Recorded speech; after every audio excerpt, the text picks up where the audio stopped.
Lorry load ಕೋಳಿ ಗೊಬ್ಬರ mix ಮಾಡಿ ಆಮೇಲೆ ಭೂಮಿಗೆಲ್ಲ ಹಾಕ್ಬಿಟ್ಟಿದ್ದೀವಿ ನಾವು. ಭೂಮಿಗೆಲ್ಲ ಹಾಕಿ 5 ರೋಟ್ರಾಗಿ ಆಮೇಲೆ ನಾರು ಹೊಡಿತೀವಿ. ಆಮೇಲೆ ಬಾಣಿಗೆ ನಮಸ್ಕಾರ ನಮ್ಮ ವೀಕ್ಷಕರಿಗೆಲ್ಲ ಹೇಗಿದ್ದೀರಾ? ಎಲ್ಲರೂ ಚೆನ್ನಾಗಿದ್ದಾರೆ ಅಂದ್ಕೊಂಡಿದ್ದೀನಿ. ಇವ್ರು ಯಾರಂತ ಗೊತ್ತಿರ್ಬೋದಲ್ಲ, ಅಮಾಯಕರ ಥರ ನಮಸ್ಕಾರ ಮಾಡ್ತಾ ಇದ್ದಾರೆ. ಅವರು ಅಷ್ಟೊಂದು ಅಮಾಯಕರಲ್ಲ. ಅಗ್ರಿಟೆಕ್ ಕನ್ನಡ ಚಾನೆಲ್ ಪ್ಲೀಸ್ ಇವ್ರು ಹೇಳೋದನ್ನು ಕೇಳಬೇಡಿ. ಇಂದು ಬಂದಿದ್ದೇವೆ ಮಿರೇಬಲ್ ರೋಸ್ ಕೃಷಿ.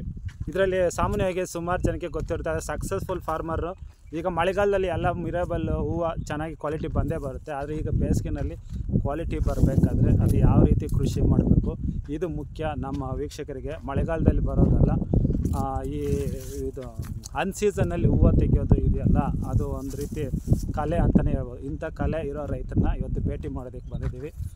ನೋಡಿ, ಈಗ ಹೂವು ಕ್ವಾಲಿಟಿ ನೋಡ್ಬೋದು ಯಾವ ರೇಂಜಿಗಿದೆ ಅಂತ. ಸೂಪರಾಗಿದೆ ಹೂವು ಕ್ವಾಲಿಟಿ. ಮತ್ತು ಇದರಿಂದ ಅವರ ಶ್ರಮ ಏನಿದೆ, ಅವರು ಯಾವ ರೀತಿ ಕ್ರಮಗಳನ್ನ ತೆಗೆದುಕೊಡ್ತಾರೆ, ಎಲ್ಲ ಮಾಹಿತಿಗಳನ್ನು ರೈತರ ಹತ್ರ ನಿಮಗೆ ತಗೊಂಡೋಗಿ ಕೊಡ್ತಾ ಇದ್ದೀವಿ. ಸಾಮಾನ್ಯವಾಗಿ ನೋಡ್ಬೋದು, ಗುಲಾಬಿ ಕೃಷಿ ಅಂದ ತಕ್ಷಣ ಮಿರೇಬಲ್ ಕೃಷಿ ಅನ್ನೋದು ನಮ್ಮ ವೀಕ್ಷಕರಿಗೆ ಸಾಮಾನ್ಯವಾಗಿ ಗೊತ್ತಿರುತ್ತೆ.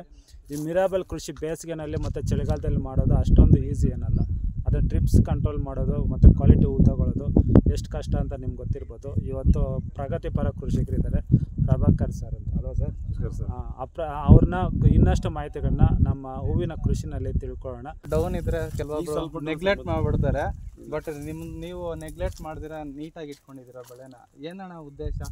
ಕೆಲವೊಬ್ರು ರೇಟ್ ಕಡಿಮೆ ಆಗಿದ ತಕ್ಷಣ ಔಷಧಿ ಹೊಡೆಯೋದು ನಿಲ್ಲಿಸ್ಬಿಡ್ತಾರೆ, ಗೊಬ್ಬರ ಕೊಡೋದು ನಿಲ್ಲಿಸ್ಬಿಡ್ತಾನೆ. ಈ ರೀತಿ ಎಲ್ಲ ತೊಂದರೆಗಳು ಮಾಡ್ಕೊತಾರೆ. ಇದಕ್ಕೇನಣ್ಣ ಉದ್ದೇಶ? ಈ ರೀತಿ ರೇಟ್ ಇಲ್ಲ ಅಂದಾಗ ಯಾಕೆ ನೆಗ್ಲೆಕ್ಟ್ ಮಾಡಬಾರ್ದು? ರೇಟ್ ಇಲ್ಲ ಅಂದ್ರೆ ಡೌನ್ ಮಾಡಕ್ ಹೋದ್ರೆ ಮತ್ತೆ ರೇಟ್ ಬಂದ್ರೆ ಏಕ್ದಮ್ಗೆ ರೆಡಿ ಮಾಡಕ್ ಆಗಲ್ವಲ್ಲ. ಅಷ್ಟಿನಿಂದ ಕಂಟ್ರೋಲ್ ಮಾಡ್ಕೊಂಡ್ರೆ ಮಾತ್ರ ಹೂ ಮಾರ್ಕೆಟ್ ಚೆನ್ನಾಗಿ ಓಡಬೇಕಾದ್ರೆ ಇದು ಯಾರು ತೆಗಿಬೇಕಾದ್ರೆ ಅಷ್ಟೇ. ಅದಕ್ಕೆ ಒಳ್ಳೆ ಕ್ವಾಲಿಟಿ ಔಷಧಿ, ಒಳ್ಳೆ ಕ್ವಾಲಿಟಿ ಗೊಬ್ಬರ ಕೊಟ್ಟರೆ ಅದು ಕ್ವಾಲಿಟಿ ಚೆನ್ನಾಗಿ ಬರುತ್ತೆ ಸರ್. ಅದು ಮತ್ತೆ ನಿಮ್ಮ ಹೆಸರು ಮತ್ತೆ ನಿಮ್ಮ ಊರು ಹೇಳೋದಾದ್ರೆ? ಸರ್ ಪ್ರಭಾಕರ್ ಅಂತ ಹೇಳಿ ಮಾತಾಡ್ಸ್ಕೊಂಡು ಬರ್ತಾರೆ. ಪ್ರಭಾಕರ್ ಅಂತೇಳಿ ನಾಗಪುರ, ಲಕ್ಕೂರು ಹೋಬಳಿ, ಮಾಲೂರು ತಾಲೂಕು. ಹೌದಣ್ಣ? ಸರ್. ಓಕೆ ಅಣ್ಣ. ಈಗ ಇದು ಎಷ್ಟು ವರ್ಷಗಳಿಂದ ಈ ಗಿಡನ ಮೇಂಟೈನ್ ಮಾಡಿದ್ದೀರಾ? 10 ವರ್ಷದಿಂದ ರೋಜ್ ಇದೆ ಸರ್. ಇದೇ ಗಿಡ ಇದೆಯಾ ಅಥವಾ ಇಲ್ಲ, ಮೊದಲು ಇಲ್ಲಿಂದ 3ನೇ ಕಟಿಂಗ್ ಇದು. 3ನೇ ಕಟಿಂಗ್. 10 ವರ್ಷದಿಂದ ರೋಜ್ ಐತೆ. ಮೊದಲು ಸ್ಟಾರ್ ಅಂತಿತ್ತು, ಅದು ತೆಗೆದ್ಬಿಟ್ಟು ಮಿರಾಬಲ್ ಹಾಕೊಂಡಿದ್ದೀವಿ. ಅಣ್ಣ, ಈ ಮಿರಾಬಲ್ ವೆರೈಟಿನ ಹಾಕಿ ಎಷ್ಟು ವರ್ಷಗಳಾಗಿದೆ? ಇದು ಹಾಕಿ 5-6 ವರ್ಷ, 6ನೇ ವರ್ಷ ಸರ್. 6ನೇ ವರ್ಷ. ಕೆಲವೊಬ್ರು ಹಾಕ್ಬಿಟ್ಟು 1-2 ವರ್ಷ ನೋಡ್ತಾರೆ, ಏನೋ ವರ್ಕೌಟ್ ಆಗಿಲ್ಲ, ಮೇಂಟೈನ್ ಮಾಡೋಕ್ಕಾಗಿಲ್ಲ ಅಂದ್ರೆ ಕಿತ್ತು ಬಿತ್ತಾಕ್ಬಿಡ್ತಾರೆ. ನೀವು ನೋಡಿದ್ರೆ 6 ವರ್ಷದಿಂದ 6 ವರ್ಷ ಹಾಕಿ ಮಿರಾಬಲ್ ಹಾಕಿ. ಎಷ್ಟು ಕಟಿಂಗ್ ಹಾಕಿದ್ದೀರಾ? ಒಂದೇ ಕಟಿಂಗ್ ಹಾಕಿದ್ದು. 6 ವರ್ಷದಿಂದ ಒಂದೇ ಕಟಿಂಗ್ ಇದೆ. ಈ ಸಾರಿ ಬಂದು 2ನೇ ಕಟಿಂಗ್ ಅಷ್ಟೇ. ಈ ಸರಿ 2ನೇ ಕಟಿಂಗ್ ಅಷ್ಟೇ. ಫಸ್ಟ್ ಅಲ್ಲಿ ಈಗ ಸಸಿ ನಾಟಿ ಮಾಡಿದ್ಮೇಲೆ ಎಷ್ಟು ವರ್ಷಕ್ಕೆ ಕಟಿಂಗ್ ಹಾಕ್ತೀರಾ? 2 ವರ್ಷಕ್ಕೆ ಸರ್ ಕಟಿಂಗ್. 2-2.5 ವರ್ಷಕ್ಕೆ ತೊಂದರೆ ಇಲ್ಲ. ಸರ್, ಈಗ ಫಸ್ಟ್ ಕಟಿಂಗ್ ಹಾಕಬೇಕಾದ್ರೆ ಸುಮಾರು ಜನ 1 ವರ್ಷ 1.5 ವರ್ಷಕ್ಕೇ ಫಸ್ಟ್ ಕಟಿಂಗ್ ಹಾಕ್ತಾರೆ. ನೀವು 2 ವರ್ಷದ 2.5 ವರ್ಷ ಮೇಲೆ ಹಾಕಿದ್ದೀರಾ. ಕಾರಣ ಏನು ಸರ್? ಅಂತರ ಅವರು 6 ಅಡಿ ಕಡೆಗೆ ಹಾಕಿರ್ತಾರೆ. ನಮ್ಮದು 10 ಅಡಿ 9 ಅಡಿ ಕಡೆಗೆ ಐತೆ. ಈ ಗಿಡ ಸ್ವಲ್ಪ ಅಳತೈತೆ, ಚೆನ್ನಾಗಿ ಒಳ್ಳೆ ಕ್ವಾಲಿಟಿ ಬರ್ತೈತೆ. ಅವರು ಗಿಡಕ್ಕೆ 2 ಅಡಿಗೆ ನಾರು ಉಳ್ತಾರೆ. ನಾವು 3 ಅಡಿಗೆ ನಾರು ಉಣಿದೀರಿ. ಅವ್ರಿಗೆ ವಿಶ್ರಾಮ ಗಿಡತೈತಲ್ಲ ಗಿಡ, ಬೆಳಕಲ್ಲಿ ಚೆನ್ನಾಗಿ ಬೀಳ್ತದೆ. ಅದಕ್ಕೆ ಸಸಿಯಿಂದ ಸಸಿಗೆ ಅಂತರ ಮತ್ತೆ ಸಾಲಿಂದ ಸಾಲಿಗೆ ಎಷ್ಟು ಅಂತರ ಕೊಡ್ತೀರೋ ಅಷ್ಟು ದೂರ ಅಷ್ಟು ಲಾಂಗ್ ಬರ್ತದೆ ಕ್ರಾಪ್ ಬರ್ತೈತೆ. ಒಬ್ರು ಹತ್ರ ಬಿಡ್ತಾರಲ್ಲ 5 ಅಡಿ 4 ಅಡಿ 5 ಅಡಿ 6 ಅಡಿಗೆಲ್ಲ ಹಾಕ್ಬಿಡ್ತಾರೆ. ಆಗ ಬೇಗ ಕಟಿಂಗ್ ಬರ್ತದೆ. ಅವಾಗ ಅದಕ್ಕೆ ಕೆಲವೊಬ್ರು ಬಂದು ಈಗ ಕ್ವಾಲಿಟಿ ನೋಡೋದಾದ್ರೆ ಗಾಳಿಯ ವಾತಾವರಣದಲ್ಲಿದ್ರೆ ಹೂವು ಅಗಲಾನು ಬರ್ತದೆ ಅಂತ. ನಿಜಾನ? ಹೌದು ಸರ್. ಅದು ಜಾಸ್ತಿ ಇಕ್ಕಟ್ಟಲ್ಲಿದ್ದಾಗಲೂ ಅಷ್ಟೊಂದು ಕ್ಲೀನ್ ಆಗಿ ಬರೋಲ್ಲ. ವಿಶ್ರಾಮ ಇರಬೇಕು. 9-10 ಅಡಿ ಇದೆ ನಮ್ಮ ಸಾಲಿಗಿಂದ ಸಾಲಿಗೆ. 10 ಅಡಿ ಐತೆ. ಕಟ್ಟಿಂಗ್ ಆಗುತ್ತೆ. ಟ್ರ್ಯಾಕ್ಟರ್ ಎಲ್ಲ ಉಳಿತೀರಿ, ಟ್ರ್ಯಾಕ್ಟರ್ ಹೋಗ್ತದೆ. ಈಗ ಒಟ್ಟಾರೆ ಒಂದು ವಿಸ್ತೀರ್ಣ ಹೇಳೋದಾದ್ರೆ ಎಷ್ಟು ವಿಸ್ತೀರ್ಣದಲ್ಲಿ ರೋಸ್ ಬೆಳೆದಿದೆ? 2 ಎಕರೆ ಇದೆ ಸರ್. 2 ಎಕರೆದಲ್ಲಿ.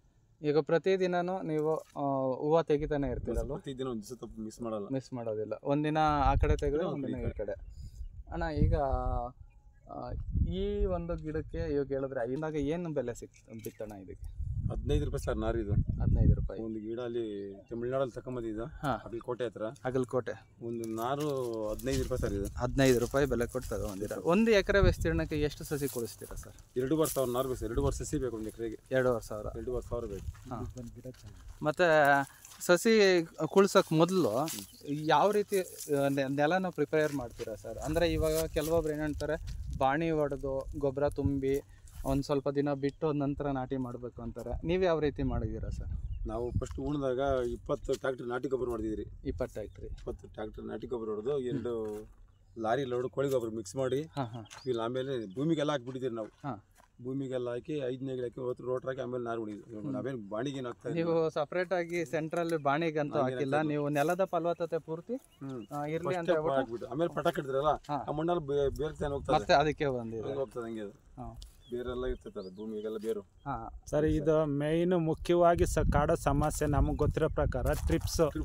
ಆ ಟ್ರಿಪ್ಸ್ನ ಸರ್ ಇಂಥ ಬಿಸಿ ಕಾಲದಲ್ಲಿ ಈಗ ಆಲ್ಮೋಸ್ಟ್ ಬೇಸಿಗೆ ಪ್ರಾರಂಭ ಆಗಿದೆ, ಈ ಟ್ರಿಪ್ಸ್ನ ಕಂಟ್ರೋಲ್ ಮಾಡ್ಕೊಳ್ಳೋದಕ್ಕೆ ಎಷ್ಟು ದಿನಕ್ಕೊಮ್ಮೆ ಔಷಧಿ ಸ್ಪ್ರೇ ಮಾಡ್ತೀರಾ? ಯಾವುದಾದ್ರೂ ಮೇಯ್ನ್ ಮುಖ್ಯವಾಗಿ 1-2 ಔಷಧಿ ಹೇಳ್ಬೋದು ಸರ್?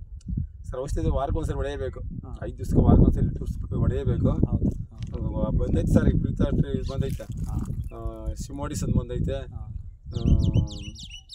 ಅಂದ್ರೆ ಕಾಲಕ್ಕೆ ಚೇಂಜ್ ಮಾಡ್ತಾ ಹೊಡಿತಾ ಇರ್ಬೇಕು, ಒಂದೇ ಔಷಧಿ ಹೊಡಂಗಿಲ್ಲ. ಒಂದೇ ಔಷಧಿ ಹೊಡೆದ್ರೆ ಹತೋಟಿಗೆ ಬರೋದು. ಫ್ಲವರ್ ಬೂಸ್ಟ್ ಅಂತ ಬಂದೈತೆ, ಅವೆಲ್ಲ ಹೊಡಿತಾ ಇರ್ಬೇಕು. ಮೋನೋ ಅಂತ ಬಂದೈತೆ, ಕ್ವಾಲಿಟಿ ಚೆನ್ನಾಗಿದೆ. ಸೂಪರ್ ಬುಲೆಟ್ ಬಂದೈತೆ, ಸೂಪರ್ ಬುಲೆಟ್ ಹೊಡಿಬೇಕು, ಹಿಂಗೆ ಹೊಡಿತಾ ಇರ್ತೀವಿ ಸರ್. ಸರ್ ಇದರಲ್ಲಿ ಕೆಮಿಕಲ್ಲು ಆಮೇಲೆ ಆರ್ಗ್ಯಾನಿಕ್ ಪೆಸ್ಟಿಸೈಡ್ಸ್ ಅಂತ ಏನೋ ಸ್ಪ್ರೇ ಮಾಡ್ತಾರೆ.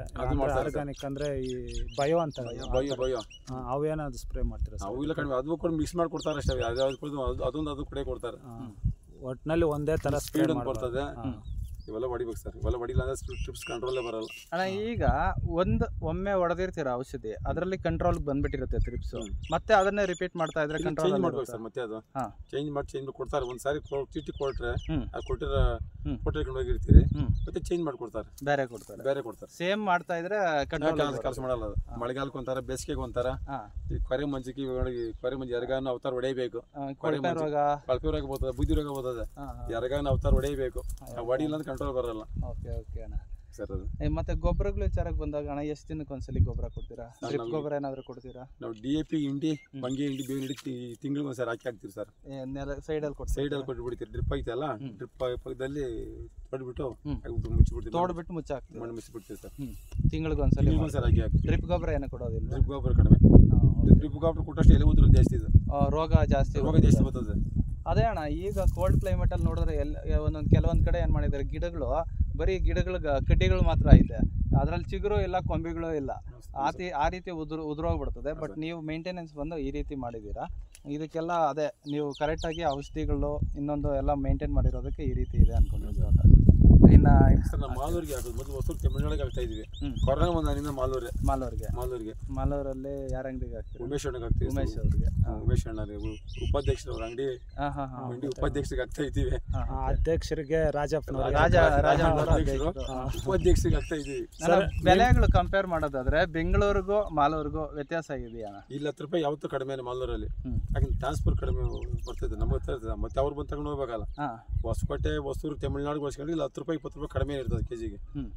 ಸರ್ ನಿಮ್ಮ 3 ವರ್ಷದ ಕೃಷಿನಲ್ಲಿ ಸರ್ ಕಡಿಮೆ ಅಂದ್ರೆ ಏನ್ ಬೆಲೆ ನೋಡಿದ್ರ? ಒಳ್ಳೆ ಬೆಲೆ ಅಂದ್ರೆ ಏನ್ ಬೆಲೆ ಸಿಕ್ಕಿದೆ ಸರ್? ಕಡಿಮೆ ಅಂದ್ರೆ 10 ರೂಪಾಯಿ, ಓವರ್ ಅಂದ್ರೆ 400 ರೂಪಾಯಿ. 400 ರೂಪಾಯಿ ಮೊನ್ನೆ ವರಲಕ್ಷ್ಮಿ ಹಬ್ಬದ ದಿನ, ಗಣೇಶನ ಹಬ್ಬದ ದಿನ, ದಸರಾಕ್ಕೆ 400 ರೂಪಾಯಿ. ದಿನ 100 ಕೆಜಿ ಬೇಕಿದೆ. 3 ದಿವಸ ಹಾಕಿದ್ದೆ ಅವತ್ತು 100 ಕೆಜಿ. ಒಂದು 2-3 ದಿವಸಕ್ಕೆ 1,20,000 ಆಗೋಯ್ತು. ಅಣ್ಣ ಈಗ ಬೆಲೆ ಒಂದು ಸಲ ಡೌನ್ ಆಗುತ್ತಂದ್ರೆ ಎಷ್ಟು ದಿನ ಡೌನ್ ಅಲ್ಲಿ ಇರ್ತದೆ? 15 ದಿವಸ 20 ದಿವಸ ಅಷ್ಟೇ, ವಾರ ಅಷ್ಟೇ. ಮತ್ತೆ ಜಂಪ್ ಆಗ್ತದೆ. ಮತ್ತೆ ಯಾವ್ದು ಹಬ್ಬ ಬರ್ತದಲ್ಲ, ಯಾವ್ದು ಹಬ್ಬ 6 ದಿನ ಬರೇ ಬರ್ತದಲ್ಲ, ಮತ್ತೆ ಜಂಪ್ ಆಗ್ತದೆ. ನಿಮ್ಗೆ ಏನಂದ್ರೆ ಇವಾಗ ಲಗ್ನಗಳು ಮತ್ತೆ ಹಬ್ಬಗಳು ತಿಂಗಳಲ್ಲಿ ಬಂದೇ ಬರ್ತದೆ. ಯಾವ್ದೋ ಒಂದ್ ಟೈಮ್ ಅಲ್ಲಿ 10 ರಿಂದ 15 ದಿನ ಡೌನ್ ಅಲ್ಲಿ ಇದ್ರೇನು ಮತ್ತೆ 10 ರಿಂದ 15 ದಿನ ಜಂಪ್ ರೈಸ್ ಆಗೋಗುತ್ತೆ. ಒಂದ್ ತಿಂಗಳಗೋಸ್ಕರ ಬಿಲ್ ತಗೊಂತೀವಿ ನಾವು. ಒಂದ್ ತಿಂಗಳು 15 ದಿವಸ ಕಡಿಮೆ ಆಗಿದ್ರೇನು ಇನ್ನೊಂದು 15 ದಿವಸ ಜಾಸ್ತಿ ಮಾರಿರ್ತದೆ, ಅಲ್ಲಿ ಸರಿ ಹೋಗ್ತದೆ. ಓಕೆ ಅಣ್ಣ, ಇದೇ ರೀತಿನೇ ಮೇಂಟೆನೆನ್ಸ್ ಮಾಡ್ಬೇಕಣ್ಣ. ಒಟ್ಟಿನಲ್ಲಿ ನಾನು ಕೆಲವೊಂದು ಫಾರ್ಮರ್ಸ್ನ ನೋಡಿದ್ದೀನಿ, ರೇಟ್ ಇಲ್ಲ ಅಂತ ಹೇಳಿದ್ರೆ ಸ್ವಲ್ಪ ಅದ್ರ ಮೇಲೆ ಕೇರ್ಲೆಸ್ ಮಾಡಿದ್ರೆ ಬೆಳಗ್ಗೆ ರೇಟ್ ಬರ್ತಾವೆ, ಏನ್ ಮಾಡೋದು? ಈಗ ನೋಡಿ, ಈಗ ಕಡಿಮೆ ಇದೆ ಅಂತ ಹೇಳ್ಬಿಟ್ಟು ನೆಗ್ಲೆಕ್ಟ್ ಮಾಡಿದ್ರೆ ಶಿವರಾತ್ರಿ ಹಬ್ಬ ಬರ್ತದೆ. ಹಬ್ಬಕ್ಕೆ ಹೂವು ಕ್ವಾಲಿಟಿ ಇಲ್ಲ ಅಂದ್ರೆ ಮರ್ಯಾದೆ, ಇದು ಹೂವಿಗೆ ಮರ್ಯಾದೆ ಇರಲ್ಲ, ಕ್ವಾಲಿಟಿ ಇಲ್ಲ ಅಂದ್ರೆ. ಹಾರ್ವೆಸ್ಟ್ ವಿಚಾರದಲ್ಲಿ ಸರ್ ಲೇಬರ್ಸ್ ನೀವು ಡೈಲಿ ಬೇಕಾಗುತ್ತಲ್ಲ, ಲೇಬರ್ಸ್ ಪಿಕ್ ಮಾಡಬೇಕು ಸರ್. ಎಷ್ಟು ಜನ ಇತ್ತು? ನಾವೊಂದು 4 ಜನ ಇದ್ದೀವಿ ಸರ್. ಸರ್ ಇದು ಒಟ್ಟು ಎಷ್ಟು ಎಕರೆನಲ್ಲಿ ಸರ್ ಇದು? ಸರ್ 2 ಎಕರೆ ಇದೆ ಸರ್. 2 ಎಕರೆನಲ್ಲಿ ಸರ್ ಒಳ್ಳೆ ಇಳುವರಿ ಬಂದಿದೆ ಅಂದರೆ ಒಂದು 6 ಚಿಗುರು ಬಂದಾಗ ಎಷ್ಟು ಹಾರ್ವೆಸ್ಟ್ ಮಾಡ್ತೀರಾ ಸರ್ ಒಂದು ಕೊಯ್ಲಿಗೆ? ಈ ಕಡೆ ಲಾಸ್ಟಿಂದ ಆ ಕಡೆ ಲಾಸ್ಟಿಗೆ ಒಂದು 400-500 ಕೆಜಿ ಬರ್ತದೆ ಸರ್. ಒಂದು ಕೊಯ್ಲು 2 ಎಕರೆಗೆ ಇಲ್ಲಿಂದ ಅಲ್ಲಿಗೆ ಹೋದ್ರೆ ಒಂದು ಟ್ರಿಪ್ ಮಾತ್ರ 500 ಕೆಜಿ ಬರ್ತದೆ. 500 ಕೆಜಿ ಬರ್ತದೆ. ಅದೇ ಸರ್, ಚೆನ್ನಾಗಿ ಮಾಡೋದ್ರಿಂದ 400-500 ಕೆಜಿ ಅಂತೀರಾ. ಚೆನ್ನಾಗಿ ಮಾಡಲಿ ಅಂದ್ರೆ 40 ಕೆಜಿ ತೆಗೆಯೋದು ಕಷ್ಟ ಇದೆ. ಅದು ಒಂದು ಮಿರಾಬಲ್ ಕೆಲಸ ಆಗ್ತದೆ. ಚಿಗುರು ಬಂದು ಹೋಗ್ಬರ್ಕ್ 20 ದಿವಸ ಟೈಮ್ ಬೇಕು. 20 ದಿವಸ ಚಿಗುರು ಬಂದು ಚಿಗುರು 20 ದಿವಸ ಬೇಕು ಮತ್ತೆ ಹೂವು ಬರ್ಬೇಕು. 20 ದಿವಸ ಫುಲ್ ಆಗಿ ಹೂವು ಕೊಯ್ದು ಬಿಡ್ತೈತೆ, ಮತ್ತೆ 20 ದಿವಸ ಡೌನ್ ಆಗ್ತದೆ, ಮತ್ತೆ 20 ದಿವಸ ರೈಸ್ 20 ದಿವಸ ರೈಸ್ ಆಗ್ತದೆ.